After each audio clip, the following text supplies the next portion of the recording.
I'm Sally and I'm English living in Wales. I've always considered myself to be international, European, whatever you want to call it. I don't really have a concept of boundaries really. This was, I guess, instilled in me from being very young because my dad used to travel the world while we were growing up. We spent most of our childhood in our pyjamas in the back of the car under a duvet to and from Manchester Airport at all hours of the day and night. He was the director of a trade association, so he used to be abroad. And of course, pre-internet, he used to have to go away for 6-8 weeks at a time, whereas now you do everything from the office and maybe go for a couple of days. So my whole childhood was surrounded by his opposite numbers from around the world. We used to forever have Chinese delegations, European delegations, Americans, Brazilians, coming to watch my dance shows, coming to our house for dinner.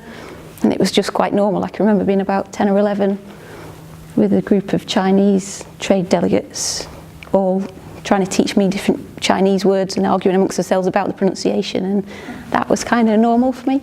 So that isn't really surprising. I ended up becoming a languages graduate. I went to university and did French, Spanish and Portuguese because I'd always been very surrounded by languages all the time. It was just normal. I picked it up really quickly.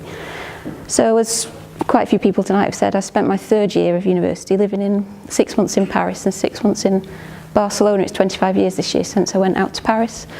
And again, that was through my dad's connection. So I went to work in an office in Paris through his work. Didn't have to apply, didn't have to ask permission, just me and my dad rocked up one day, found a flat, got a bank account, started work the week after. Off I went, on my own.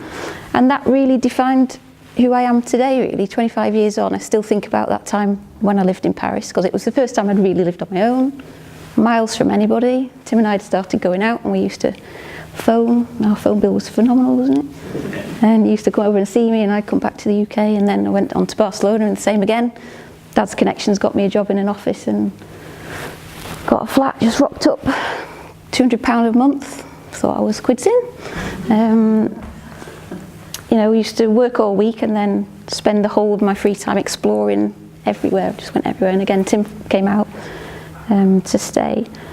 So the thought of that to me is just normal. Why wouldn't you do that? Why wouldn't you have that opportunity if you want it? Not everybody wants to do that, and that's fine.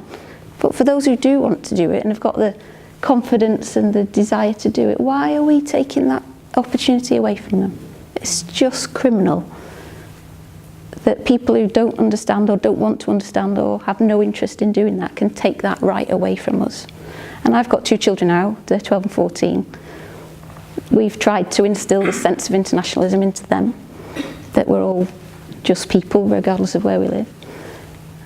And there's no way on this earth I am going to allow their futures to be contained onto this poxy island. There's a whole world out there that they should have the right to go and explore, and nobody is going to take that right away from my children. Thank you.